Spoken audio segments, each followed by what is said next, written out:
Balik lagi dengan gua Mario.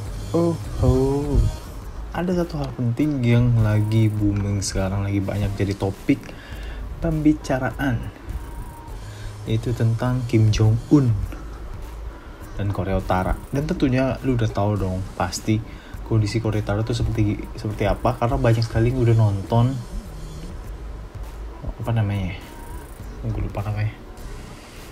Nama dramanya apa ya? Crash Landing on You. Bisa lupa. Jadi memang banyak sekali pembicaraan tentang Korea Utara, leadernya dan juga adiknya yang rencananya dan isunya akan menggantikan Kim Jong Un, pemimpin tertinggi Korea Utara sekarang. Tapi apakah itu akan berhasil? Tentu aja kita belum tahu. Ayo kita pelajari dulu tentang Korea Utara sendiri.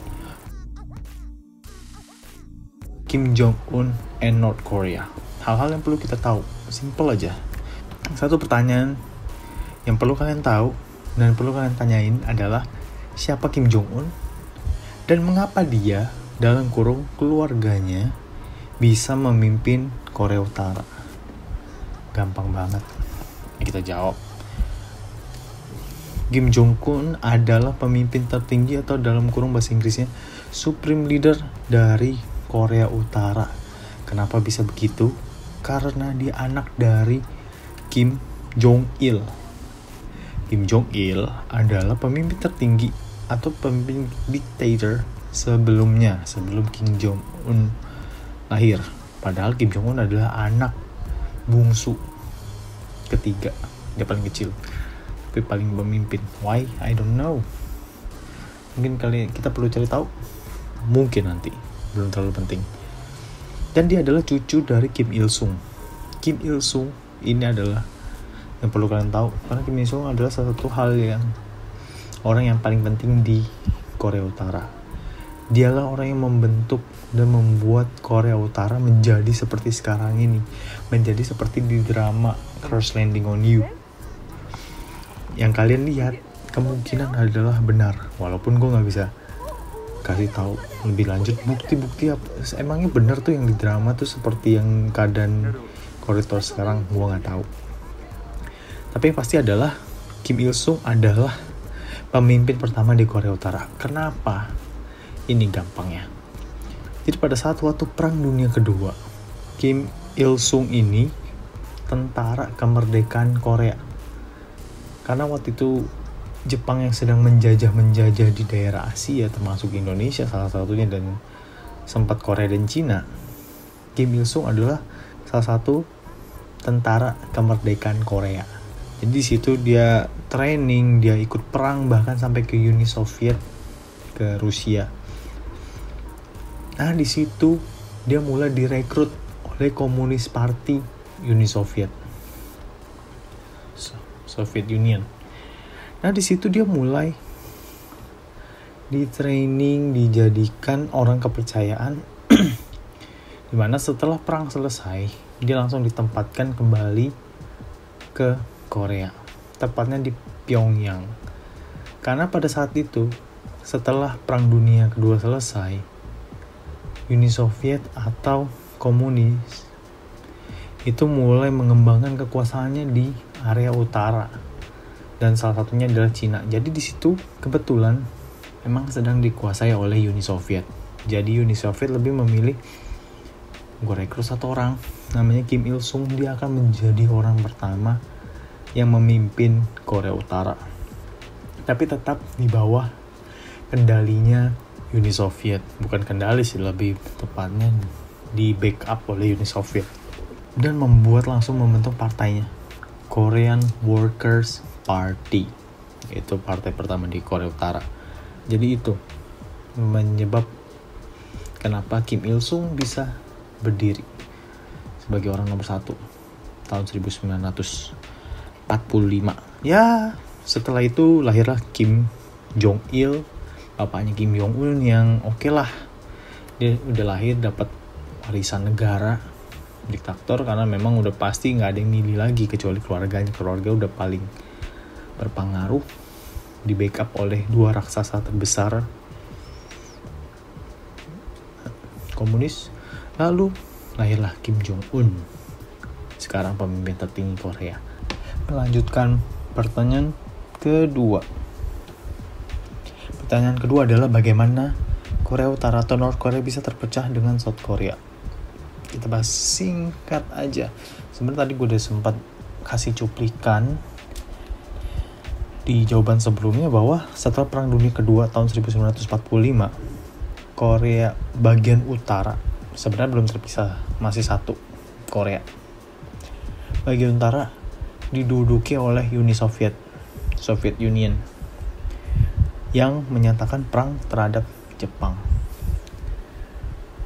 Karena yang namanya musuhan pasti dong Amerika, USA juga mau menduduki, tapi menduduki mungkin secara lebih bersahabat.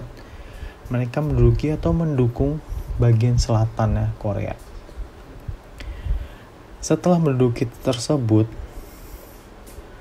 di tahun 1950 itulah berdiri kedua negara tersebut, atau dua Republik Korea atau Korea Selatan, Republic of Korea. Yang kedua adalah Korea Utara, Republik Rakyat Demokratik Korea. Dulunya sama-sama demokrasi, tapi ya you know lah, something happen. Tapi di tahun 1950 Korea Utara dengan backupnya dari komunis party all over the world, jadi semuanya itu dari basically dua negara di belakangnya Uni Soviet dan juga China, menyerang Korea Selatan dengan harapan untuk menduduki atau mendapatkan seluruh Korea. Namun perang itu berlangsung selama 3 tahun, bla bla bla, lebih gagal.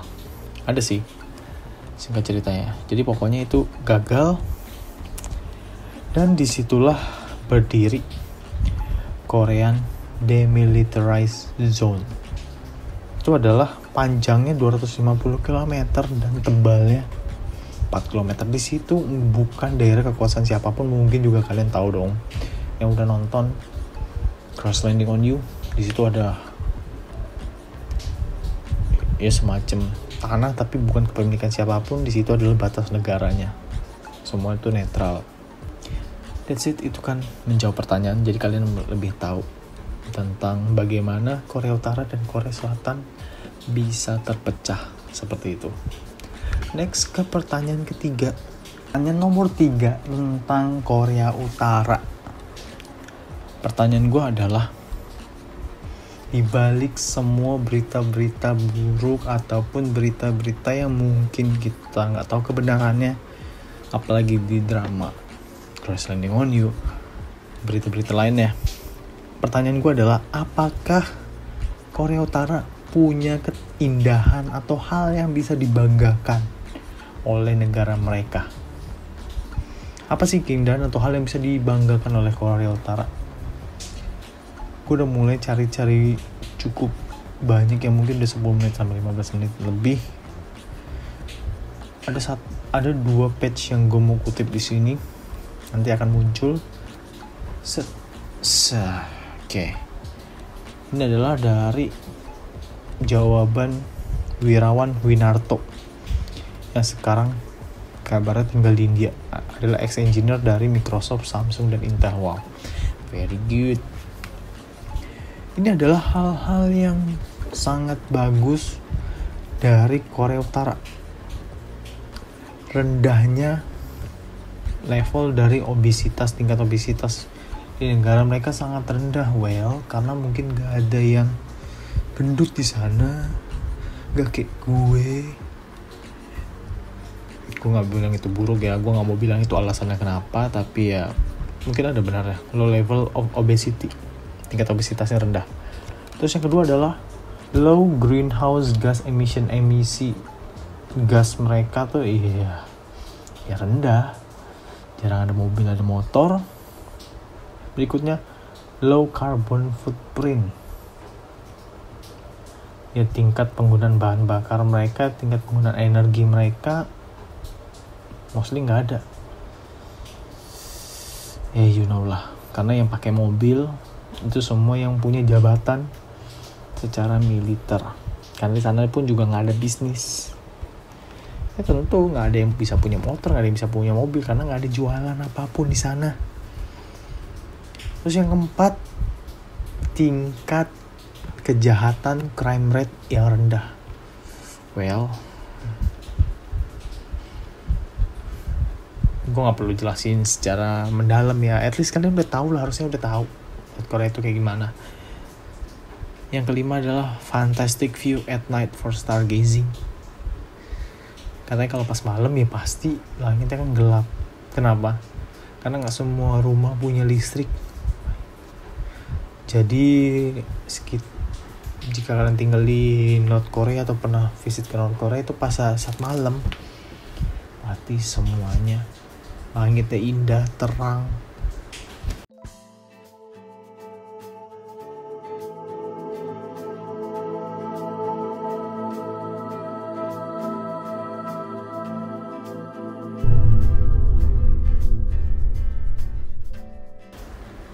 Karena light pollution atau polusi cahaya itu rendah. 6. Ini joke. Nggak ada yang terlalu ketagihan terhadap Starcraft. Ya iyalah ya, nggak ada game, nggak ada komputer, nggak ada listrik. Mereka nggak perlu terlalu khawatir terhadap ISIS. Marijuana di sana legal. Mungkin, gue gak tahu. Yang nomor 9 yang paling lucu adalah things can only get better. Jadi hal-hal yang terjadi di sana tuh hanya bisa menjadi lebih baik. Hampir nggak mungkin kalau menurut Wirawan Winarto, hal-hal di Korea Utara tuh nggak mungkin jadi yang lebih buruk, karena pasti cuma bisa jadi yang lebih baik. Karena ibaratnya tuh di sana tuh sudah hal-hal yang paling buruk yang bisa menimpa seseorang atau rakyatnya tuh sudah terjadi di sana. Pertanyaan keempat tentang Korea Utara. Tentang Korea secara keseluruhan. Apakah Korea secara keseluruhan utara dan selatan, atas dan bawah, bisa kembali? Apakah ada kemungkinannya? Atau nggak ada sama sekali? Gue bilang ada. Tapi kemungkinan sangat amat kecil sekali. Why? Kenapa bisa begitu? Salah satu pihak harus bisa mengalah. Karena di sini punya dua pemimpin. Logikanya gini aja. Dua pemimpin, salah satu harus ngalah. Kira-kira jika kalian seorang pemimpin, gue ngerasa gue pemimpin, gue punya hak atas apa yang gue dapat dan sekarang gue punya. Ada gak sih yang mau ngelepas hak lu? Tiba-tiba Kim Jong Un bilang, oke, mulai besok gue kasih North Korea Utara ke lu, Moon Jae-in, lu yang mimpin. Gue jadi orang biasa aja. Gue gak usah jadi leader lagi, gue gak usah jadi supreme leader lagi lah. Ngapain, gue capek. Gak mungkin orang yang menyerahkan kekuasaan dan hartanya semua ke orang lain begitu aja. Kemungkinan pertama secara damai atau salah satu aja ngalah itu gak mungkin. Cara kedua adalah perang. Jika ini perang Korea nih, jika Korea perang, itu perang dunia ketiga tuh fix akan terjadi. Kenapa? Karena mereka selatan dan utara itu di backup oleh dua kekuatan ekonomi dan kekuatan militer terbesar di dunia sekarang. Punya dua kubu. Kubu komunis, Rusia, China, dan North Korea, dan sekitarnya, dan US, United Nation, Eropa, everything, dan semua sekitarnya. Jika mereka mau bersatu, mereka harus perang dulu, Korea Utara lawan Korea Selatan. Itu bukan perang tentang Korea aja loh ya, ingat baik-baik. Perang Korea tidak akan diperangi oleh Korea Utara dan Korea Selatan tapi oleh seluruh dunia dan semua backup-nya. Itu. Apakah Korea bisa bersatu? Kemungkinan sangat amat kecil. Oke, itu aja dari gua tentang Korea Utara dan Kim Jong Un. Mr. Kim Jong-un. Apakah beliau sedang sakit? Kabarnya begitu. Eventually.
Thank you for watching.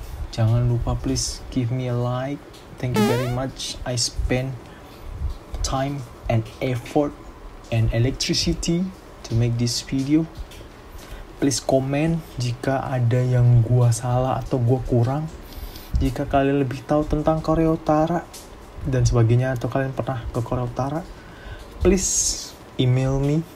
Please email banget. Semoga kita bisa ngobrol. Gue pengen belajar lebih banyak dari lu tentunya, dan kalian atau lu bisa ceritakan tentang apa yang terjadi di Korea Utara lebih dalam, lebih bagus, lebih informatif daripada gue. Dan yang terakhir, please subscribe. It's really mean a lot to me. Thank you very much for watching, for your love, for your attention, for your time. I really appreciate you. Thank you very much. Bye bye.